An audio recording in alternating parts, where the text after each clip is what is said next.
y también tu nombre sea glorificado en cada una de nuestras vidas. En el nombre de Jesús. Amén. Amén. Muy bien, pues quiero invitaros a todos a que me acompañéis al libro de Deuteronomio, capítulo 5.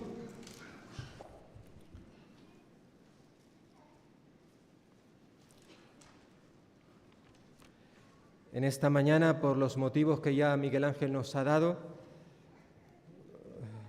mi propósito es ser algo más breve para luego prepararnos para la asamblea.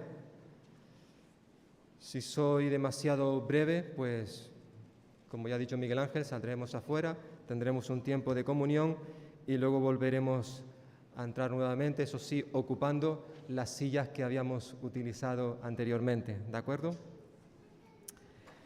Vamos a leer los versículos del 1 al 21 que ya leímos en la ocasión anterior. Vamos a hacerlo nuevamente en esta mañana. Dice así Deuteronomio capítulo 5, versículo 1. Llamó Moisés a todo Israel y les dijo: Oye, Israel, los estatutos y decretos que yo pronuncio hoy en vuestros oídos. Aprendedlos y guardadlos, para ponerlos por obra. Jehová, nuestro Dios, hizo un pacto con nosotros en Horeb. No con nuestros padres hizo Jehová este pacto, sino con nosotros, todos los que estamos aquí hoy vivos. Cara a cara habló Jehová con vosotros en el monte, de en medio del fuego. Yo estaba entonces entre Jehová y vosotros para comunicaros la palabra de Jehová, porque vosotros tuvisteis temor del fuego y no subisteis al monte.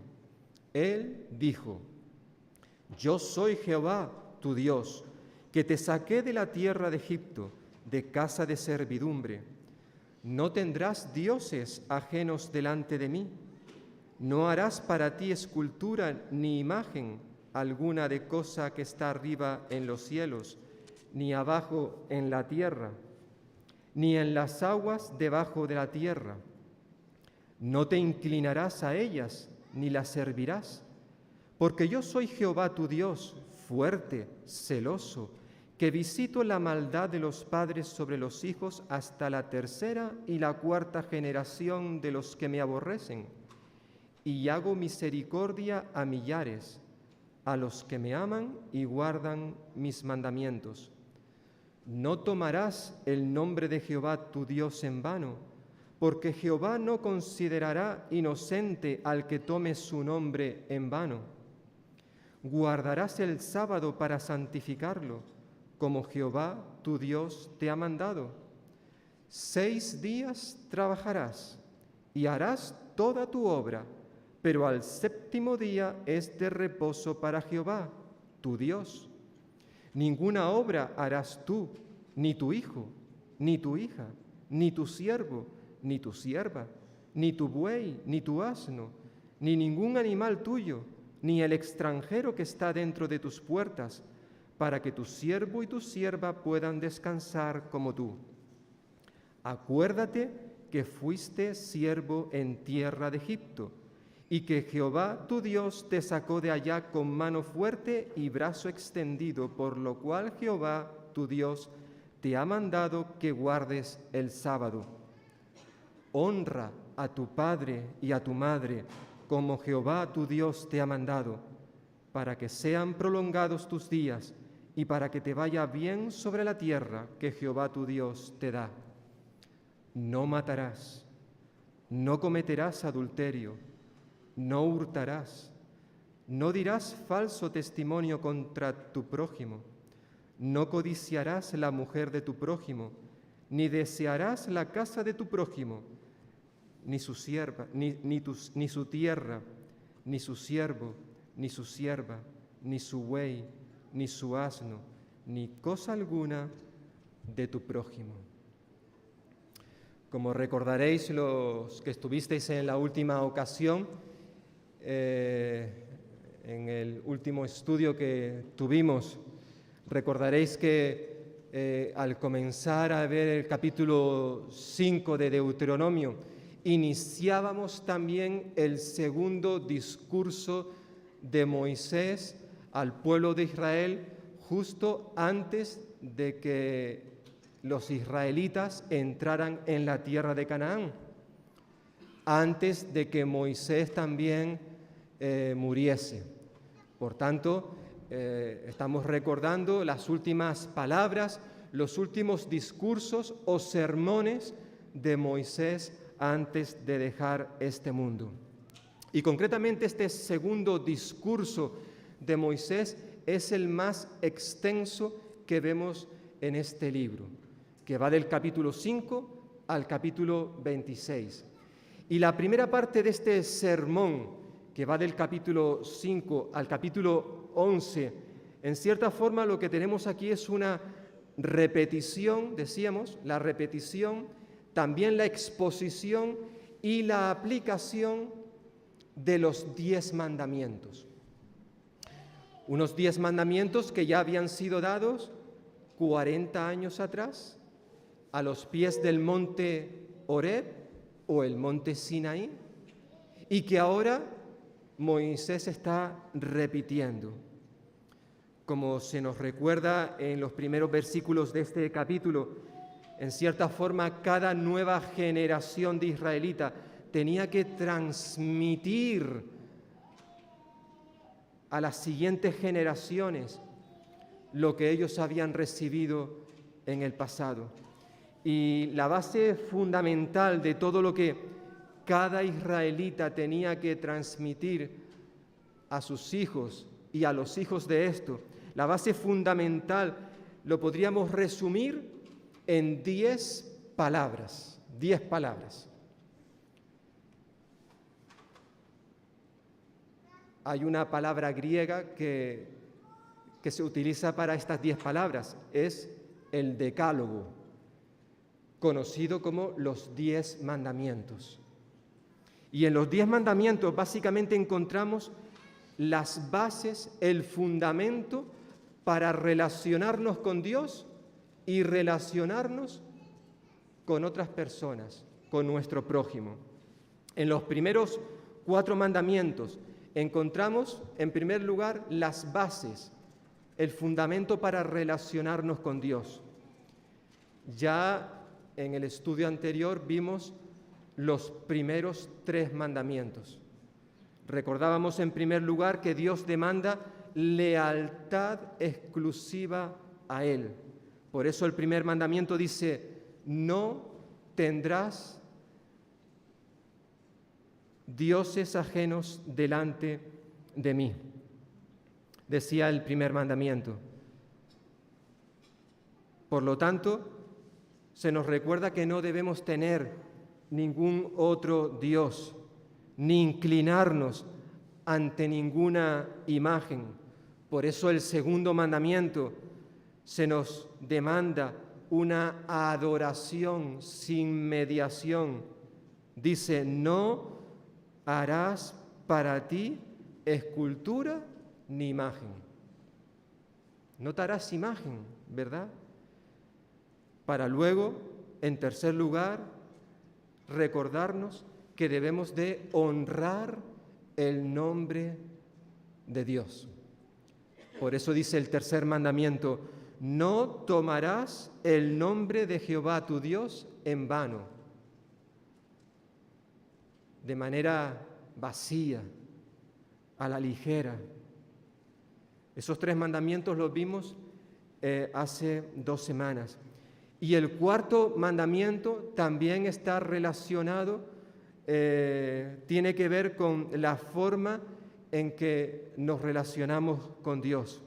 El cuarto mandamiento dice: guardarás el sábado para santificarlo, como Jehová tu Dios te ha mandado. Este mandamiento lo vamos a ver en esta mañana. Y lo cierto es que la mayoría de los comentaristas están de acuerdo en cuanto a que este cuarto mandamiento es probablemente el más problemático de los 10. Y básicamente la polémica que ha surgido de este mandamiento gira en torno en cuanto a lo que hay que hacer y no hay que hacer en este día, en el sábado, en el domingo en este caso, ¿verdad? En el domingo, en el día del Señor para nosotros. ¿Se puede hacer otras cosas el domingo que no sea simplemente ir a la iglesia? ¿Se puede trabajar? ¿Se puede hacer deberes?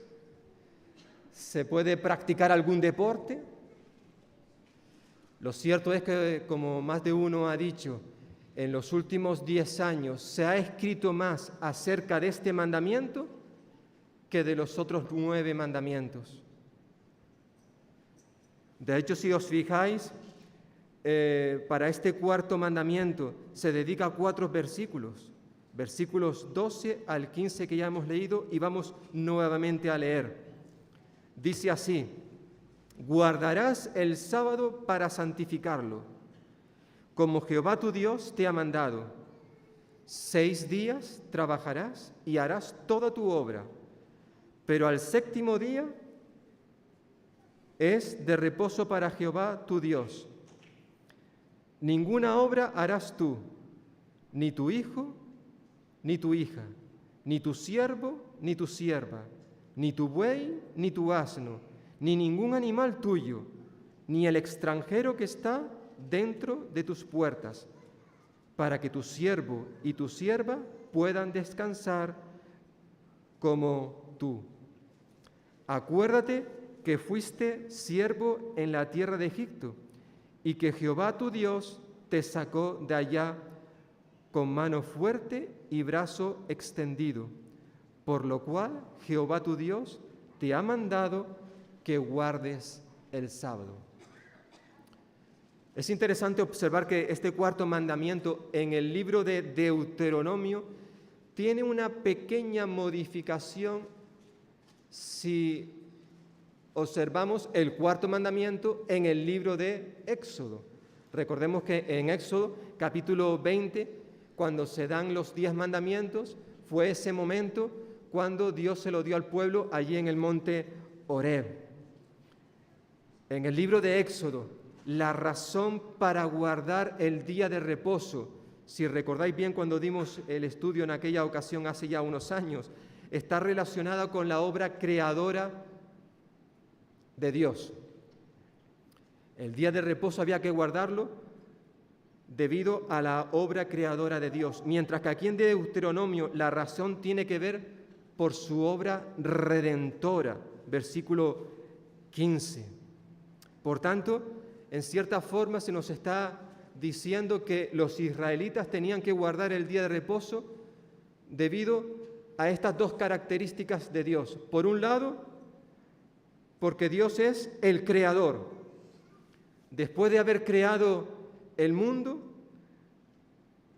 en 6 días se nos recuerda, tanto en Éxodo como en Génesis, los primeros capítulos, se nos recuerda que al 7º día Dios acabó su obra y descansó de su obra. Y Él descansó no porque Dios estuviera cansado, evidentemente, Dios no se cansa. Es evidente que hubo una intención, un propósito en el tiempo que Dios dedicó para crear el mundo y luego tomarse un descanso.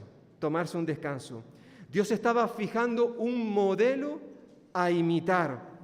A 6 días de trabajo le correspondía uno de reposo, es decir, un descanso de trabajo cotidiano. Después de 6 días había que tener un descanso del trabajo cotidiano. Cuando Dios descansó al 7º día, Él estaba estableciendo un patrón para los seres humanos. Y todos aquellos que descansan el 7º día están siguiendo un ejemplo divino. Es cierto que para los creyentes, aquellos que hemos creído en el Señor, sus hijos, El tener un día de reposo, un día de descanso, es una oportunidad para congregarnos juntos y adorar al Señor. Pero también es cierto que tener un día para descansar físicamente es una necesidad vital que de manera semanal toda persona, todo ser humano tiene derecho a tener por el bien de su salud física y mental. Por eso Dios estableció este día. Así nos lo recuerda el cuarto mandamiento en Éxodo capítulo 20. Pero aquí en Deuteronomio se nos recuerda que también otra razón por la cual Dios estableció este día es porque Él es el Dios redentor. Versículo 15. Fijaos, dice, acuérdate de que fuiste siervo en tierra de Egipto y que Jehová tu Dios te sacó de allá con mano fuerte y brazo extendido, por lo cual Jehová tu Dios te ha mandado que guardes el sábado. Cuando los israelitas vivían en Egipto como esclavos, ellos no tenían un día de descanso a la semana, como es evidente. Ahora que han sido liberados por Dios, redimidos, el Señor les recuerda que ellos debían apartar, santificar un día para descansar de sus trabajos cotidianos, para dedicarse única y exclusivamente para vivir para el Señor en agradecimiento por su redención. Por eso este mandamiento, guardarás el sábado para santificarlo, separarlo, apartarlo para el Señor. Este mandamiento era necesario recordarlo porque el Señor sabía que era muy fácil descuidar este día. El día de reposo debía ser mantenido como un continuo recuerdo y observarlo como un día distinto, diferenciado, separado del resto. Nadie debía trabajar el séptimo día, aunque el texto no nos dice qué se podía hacer y qué no se podía hacer. Era un día para recordar, para agradecer a Dios su creación, su redención. Y no cabe duda que como cristianos tenemos que estar agradecidos al Señor por el domingo, por el día de descanso. Seguramente como cristianos podemos decir que todos los días son del Señor. Durante los 7 días de la semana tenemos la oportunidad de alabarle, de adorarle, y eso es cierto, por supuesto, que cada día tiene que ser un día donde adoremos, alabemos al Señor. Sin embargo, tenemos que reconocer que por diferentes razones, de lunes a sábado, muchas veces nos es difícil apartar un momento para dedicarlo al Señor, para adorarle, para alabarle, para reconocer su grandeza, para reconocerle como nuestro Dios, como nuestro Creador, como nuestro Redentor. Que a veces durante la semana nos es difícil reconocer, acordarnos de la obra de Cristo en la cruz del Calvario, que Él murió para redimirnos de nuestros pecados. Por tanto, era necesario el tener un día establecido, uno entre 7 días, para que pudiéramos recordar estas verdades eternas.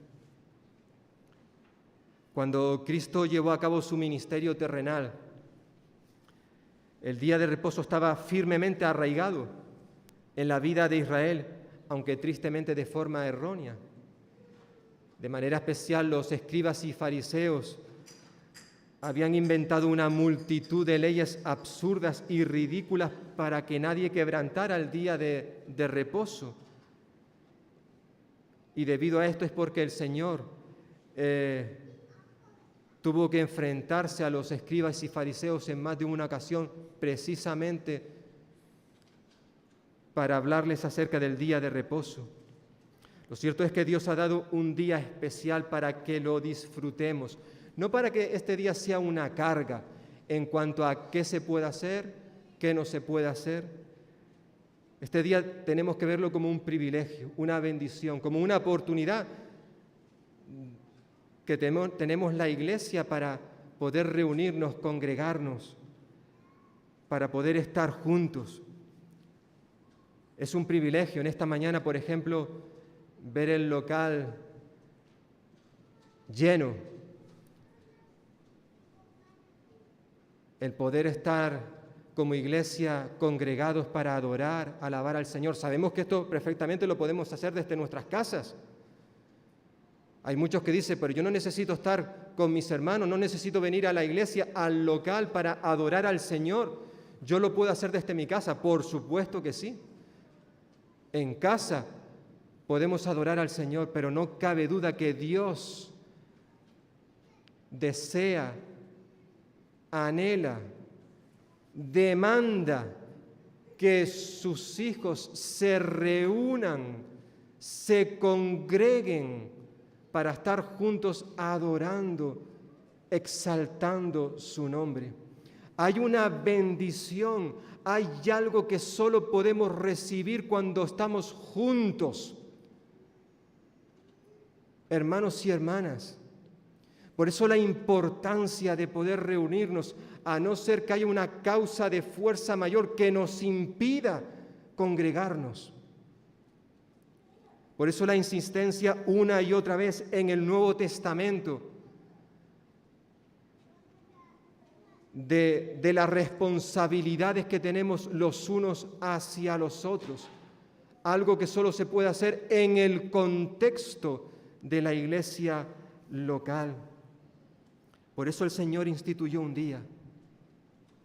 día para descansar, un día para que la iglesia, sus hijos, puedan congregarse y estar juntos. Pero evidentemente también esto es importante para aquellos que no son creyentes. El ser humano, las personas necesitamos un día de descanso. Al igual que durante el día necesitamos descansar durante la noche, reponer fuerzas, durante la semana también necesitamos un día de descanso. Por mucho que nos guste nuestro trabajo, hay personas que dicen, no, si yo en mi trabajo estoy muy a gusto, yo no necesito descansar. No, el ser humano necesita un tiempo para descansar, diario, semanal, mensual. Y a aquellos que no se toman en serio esto, llega un momento en que el no descansar les pasa factura. Dios no necesitaba descansar cuando creó el mundo. Sin embargo, al séptimo día descansó. Por tanto, era necesario que el Señor instituyera un día para santificarlo. Guardarás el sábado para santificarlo. Y una vez que el Señor da estos 4 primeros mandamientos que están relacionados, da estas instrucciones oportunas acerca de cómo relacionarnos con Él, seguidamente procede a dar las normas para las buenas relaciones entre los hombres, es decir, nuestros deberes hacia nuestro prójimo, hacia otras personas. Porque como diría el apóstol Juan en su primera carta, primera de Juan capítulo 4, el que no ama a su hermano a quien ha visto, ¿cómo puede amar a Dios a quien no ha visto? En otras palabras, la Biblia nos recuerda que nuestra relación con Dios y nuestra relación con el prójimo tienen que ir a la paz, en sintonía, en armonía. Ya el Señor Jesús lo dijo con otras palabras. Cuando le preguntaron cuál era el primer mandamiento, Él dijo que el primer mandamiento era amar a Dios. Y el segundo mandamiento era semejante, amar al prójimo, ¿verdad? ambos iban cogidos de la mano. Y ahora, en cierta forma, esto se ve reflejado en estas 10 palabras, en los 10 mandamientos. Los primeros 4 están relacionados con nuestra relación con Dios y los otros 6 con nuestra relación con el prójimo. Y si tuviéramos que hacer una lista de las diferentes clases de relaciones humanas que existen, no cabe duda que la familia debería ocupar el primer lugar. La familia es la unidad básica, la unidad más estable e ideal de nuestra sociedad. El 5º mandamiento está dirigido a la familia y concretamente a los hijos. Este mandamiento es un llamado a honrar a nuestros padres. El 5º mandamiento dice: honra a tu padre y a tu madre, como Jehová tu Dios te ha mandado, para que sean prolongados tus días y para que te vaya bien sobre la tierra que Jehová tu Dios te da. Es interesante observar la igualdad con que se trata aquí a ambos padres, pues tanto el padre como la madre deben ser tratados con el mismo respeto. Incluso en el libro de Levítico es interesante que la madre se menciona primero que el padre. Honra a tu padre y a tu madre.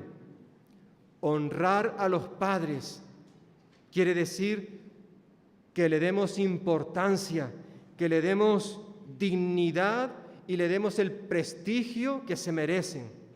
Pero en la práctica, si tuviéramos que hablar en la práctica qué significa honrar a nuestros padres, básicamente yo mencionaría 5 cosas, 5 maneras en que podemos honrar a nuestros padres. Y hermanos y hermanas, sería bueno recordar que este mandamiento no es un mandamiento dirigido única y exclusivamente a los niños que están aquí en esta mañana, a los adolescentes y a los jóvenes. Esto es un mandamiento que el Señor da a todos aquellos, no solamente que tenemos a nuestros padres vivos, tengamos la edad que tengamos, sino incluso aunque nuestros padres ya no estén vivos, tú y yo tenemos que seguir honrándoles aunque ellos ya no estén con nosotros. Y hay 5 formas al menos en que tú y yo podemos honrar a nuestros padres. En primer lugar, honramos a nuestros padres cuando les respetamos. El respeto, hermanos y hermanas, es algo que hoy en día se ha perdido. Yo me quedo asombrado cuando veo a muchos hijos e hijas y de diferentes edades cómo les hablan a sus padres. Incluso creyentes. El respeto tiene que ser expresado en nuestra forma de tratarles, en el modo en que les hablamos, incluso cuando hablamos de ellos a otras personas y nuestros padres no están presentes. Los hijos deben de tratar respetuosamente a sus padres. Decía este mismo libro un poquito más adelante, lo veremos: maldito el que deshonrare a su padre y a su madre. Y ese respeto hay que dárselo aunque nosotros creamos que no se lo merecen. Yo he escuchado a hijos decir: es que tú no sabes lo que me ha hecho mi padre.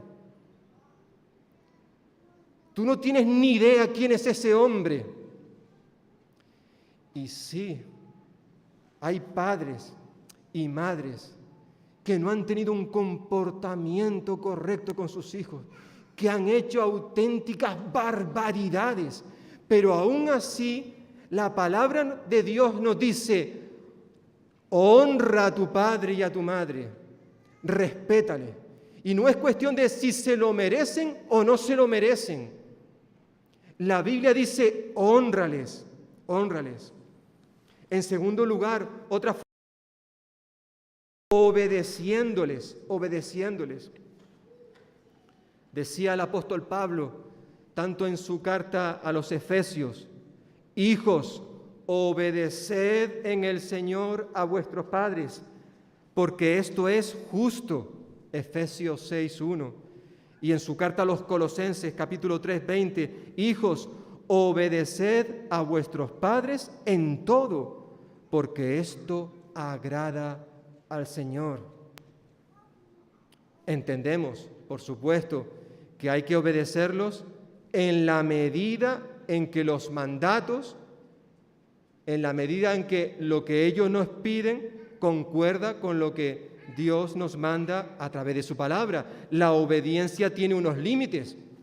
Como le decía ayer a dos jóvenes en un estudio que estábamos teniendo, si tu padre o tu madre te dice que mientas, o tu padre o tu madre te piden que vayas a la tienda y robes 1 kilo de manzanas, pues evidentemente tú tienes que decidir entre obedecer a tus padres u obedecer lo que dice Dios en su palabra, que dice: no robarás. Por encima de los padres está Dios mismo, y los hijos a veces tendrán que escogerlo o a Él, a Dios, o a sus padres. En el reino de los cielos, decía también el Señor Jesús, quien ama a padre o a madre más que a Él, no es digno de Él. Los hijos deben obedecer a los padres solo en el Señor, decía el apóstol Pablo. Hijos, obedeced en el Señor a vuestros padres. Evidentemente, a veces se pueden vivir situaciones, decíamos ayer a estos jóvenes, sobre todo cuando nuestros padres no son creyentes, cuando hay jóvenes que se convierten a Cristo y vienen a la iglesia y sus progenitores no son creyentes. A veces viven situaciones muy difíciles donde tienen que tomar decisiones muy complicadas. No es el caso de probablemente la mayoría de los que estamos aquí, pero no cabe duda que una forma de obedecer a nuestros padres, de honrar a nuestros padres, es obedeciéndoles. En tercer lugar, otra forma de honrarles es escuchándoles, prestando atención a lo que nos dicen. Y el libro de Proverbios tiene mucho que decirnos en cuanto a esto. Dice Proverbios capítulo 1, escucha, hijo mío, la instrucción de tu padre y no abandones la enseñanza de tu madre. Y en el capítulo 23, escucha a tu padre que te engendró y cuando tu madre envejezca, no la menosprecie. Escuchar, prestar atención a lo que tienen que decirnos nuestros padres. Y no solamente prestar atención con nuestros oídos, sino también con nuestros gestos, con nuestros cuerpos, respetándoles y permitiendo que sean ellos los que primero hablen. Escuchar implica guardar silencio cuando ellos tienen algo que decirnos. Y esto no es fácil. Yo creo que todos hemos fallado en esto, ¿verdad? Porque a todos siempre nos ha gustado tener algo que decir. Qué difícil es escuchar. Y sobre todo a nuestros padres. Y no solamente cuando éramos unos niños o éramos unos adolescentes, sino muchas veces incluso en el día de hoy. Honra a tu padre y a tu madre. Una forma de honrarles es escuchándoles. Una cuarta manera de honrar a nuestros padres es cuando decidimos cuidarles cuando ya ellos son mayores, supliendo sus necesidades, cuando han envejecido o cuando alguna enfermedad ya les impide ser dependientes, física o económicamente, porque quizás sus pensiones no les permite vivir con cierta comodidad.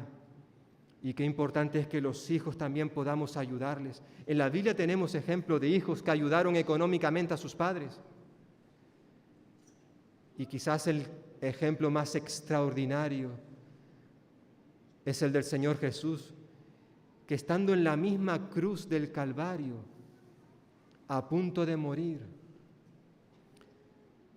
estaba pensando en su madre.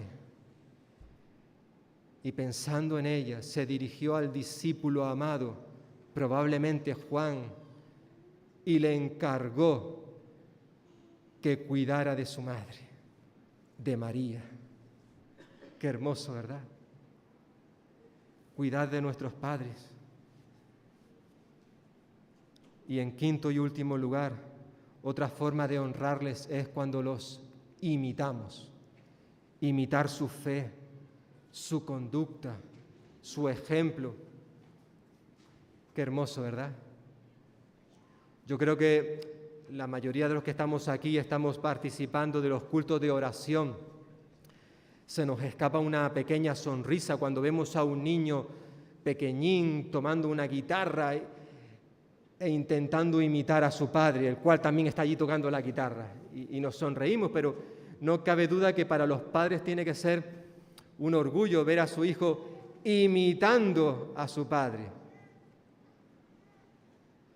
Como pienso que para los que estáis aquí, padres y abuelos, el ver a vuestros hijos y a vuestros nietos que están ahora mismo en los caminos del Señor e incluso están sirviendo al Señor, que han seguido vuestros pasos, vuestros ejemplos, que ahora están sirviendo en la iglesia. Esto para vosotros es un orgullo, es una honra, es un gozo el verlos que están aquí siguiendo vuestro ejemplo. Evidentemente, ellos lo están haciendo porque aman al Señor, porque son discípulos de Cristo, pero no cabe duda que vosotros habéis influenciado en ellos. Y ahora nosotros, hijos, nietos, en cierta forma con nuestro comportamiento estamos honrando a nuestros padres, a nuestros abuelos. Por tanto, esto de honrar a nuestro padre y a nuestra madre no es algo única y exclusivamente que tenemos que tener en cuenta cuando somos niños o cuando somos adolescentes. Es algo que realmente nunca cesa. Esto en cierta forma lo vemos en la enseñanza de Jesús, cuando en una ocasión reprendió a los escribas y fariseos, porque ellos estaban dando más importancia a las tradiciones. Allí en Marcos capítulo 7, versículo 9, Jesús dijo: bien invalidáis el mandamiento de Dios para guardar vuestra tradición. Marcos 7, 9. Porque Moisés dijo: honra a tu padre y a tu madre, y el que maldiga al padre o a la madre muera irremisiblemente. Pero vosotros decís: basta que diga un hombre al padre o a la madre, es corbán. Esa palabra corbán en hebreo, y ahí está la traducción, quiere decir mi ofrenda, mi voto a Dios, todo aquello con que pudiera ayudarte, y no lo dejáis hacer más por su padre o por su madre, invalidando la palabra de Dios con vuestra tradición que habéis transmitido. Es decir, y fijaos que aquí no se está hablando de un niño, sino de una persona ya mayor, adulta. Habían personas que para evitar su responsabilidad hacia sus padres, ellos decían: bueno, mis propiedades, mi dinero, para no ayudar a mi padre o a mi madre, lo voy a entregar al Señor. Me voy a comprometer a ofrendarlo al templo. Y así me libro de mis responsabilidades. Y como es un voto, una promesa, lo que yo he prometido al Señor, ya no me puedo echar para atrás. Y sus padres podrían estar a lo mejor pasando grandes necesidades. Y no ayudaban a sus padres. Pudiéndolo hacer, no lo hacían porque, claro, habían ya dicho: yo mi ofrenda, mi dinero, lo he dedicado al Señor. Es corbán. Y Jesús denuncia esto. porque estaban invalidando los mandamientos, dándole más importancia a sus tradiciones. Lo cierto es que este pasaje nos recuerda que honrar a los padres es una obligación para toda la vida, para toda la vida. En concreto abarca el cuidado de los padres, incluso cuando ya son ancianos, son mayores, o están enfermos, o son viudos. El apóstol Pablo también lo dijo de forma muy clara cuando escribió su primera carta a Timoteo. Fijaos lo que él dice: pero si una viuda tiene hijos o nietos, a ellos, a los hijos, a los nietos, les toca, antes que a nadie, cuidar con dedicación a su propia familia, es decir, a sus padres, a su padre, a su madre, correspondiendo así a los que recibieron de sus progenitores, de sus padres. Esto es, en efecto, lo que agrada a Dios. Es posible, hermanos y hermanas, es posible que aquellos que nos cambiaban los pañales cuando nosotros éramos niños, a lo mejor tengamos nosotros que cambiarle los pañales a ellos cuando ellos sean mayores. Que ellos necesiten de esa ayuda, de esos cuidados. Hoy vivimos en una sociedad donde continuamente escuchamos noticias de los abusos, del maltrato que muchos padres tienen para con sus hijos. Y eso es terrible, terrible. Pero la preocupación de Dios en las Escrituras era más bien lo contrario: el abuso al que se veían sometidos los padres por parte de muchos hijos. El quinto mandamiento nos manda que honremos a nuestro padre y a nuestra madre, que le mostremos respeto, obediencia, prestando cuidadosa atención a lo que tienen que decirnos, cuidando de ellos cuando ya ellos no puedan cuidarse a sí mismos. En cierta forma, nuestra forma de obedecer a nuestros padres debe ser como la que Cristo mismo tuvo cuando Él honraba a su Padre Celestial en primer lugar. Allí en Juan capítulo 6, Él nos recuerda que Él se dedicaba a hacer la voluntad de su Padre. Yo hago la voluntad de mi Padre, decía. También decía, yo hago siempre lo que le agrada a mi Padre. Y también decía, yo honro a mi Padre, refiriéndose al Padre Celestial. Pero Él también se sujetó a sus padres terrenales, a José y a María. Y nos dice la Escritura que Jesús se sujetó, Él vivió sujeto a sus padres, allí en Lucas capítulo 2. A veces, como hijos, y los que estáis aquí ahora mismo, sobre todo los jóvenes, adolescentes jóvenes, quizás muchas veces encontráis argumentos para no sujetaros a vuestros padres. Veis muchos defectos en vuestros padres que os puede llevar a pensar que ellos no se merecen vuestro respeto, que vuestros padres tienen muchos defectos, muchas equivocaciones, y puede que tengáis razón de que ellos tengan defectos. Claro que sí, vuestros padres son pecadores.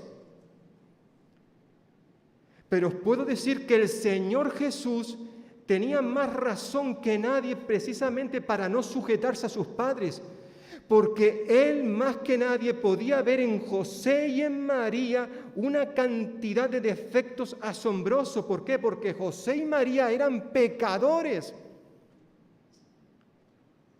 Y Él, como hijo de Dios que era, y por tanto, como una persona que nunca cometió pecado, Él perfectamente podía haber dicho, yo no me sujeto a mis padres, porque son pecadores. Sin embargo, la Biblia nos dice que Él vivió sujeto a ellos. Él tenía argumentos más que suficientes para decir, yo no me someto a mis padres, yo no les obedezco. Sin embargo, Él se sometió. Él es un ejemplo para nosotros. Él sufrió más con sus padres que lo que tú y yo podamos sufrir o hayamos sufrido a lo largo de nuestra vida con nuestros padres. Él sufrió mucho más. Sin embargo, Él les obedeció, les respetó en todo momento, porque Él fue igual que nosotros en todo, excepto que Él no pecó. Y cuando la Biblia dice que Él no pecó, quiere decir que Él, entre otras cosas, obedeció siempre a sus padres, los respetó. Se tomaba tiempo para escucharles, etcétera, etcétera. Cristo ejerció la paciencia y lo hizo para darnos ejemplo. Por tanto, hermanos y hermanas, en esta mañana os quiero dejar con estos dos mandamientos que tienen que ver con la honra. Dios nos llama a honrar el día de descanso, el día de reposo, a santificarlo, a separarlo, a apartarlo como un día especial y también a honrar a nuestros padres, a nuestro padre y a nuestra madre. Y espero que en esta mañana su palabra haya servido para examinarnos todos y que realmente si estamos fallando en alguno de estos mandamientos, pues que le pidamos al Señor que nos ayude en este día a tomar la firme decisión de hacer un cambio en nuestra vida y comprometernos delante del Señor a hacer los ajustes necesarios para someternos a su palabra. Pues que Él la bendiga en cada uno de nosotros.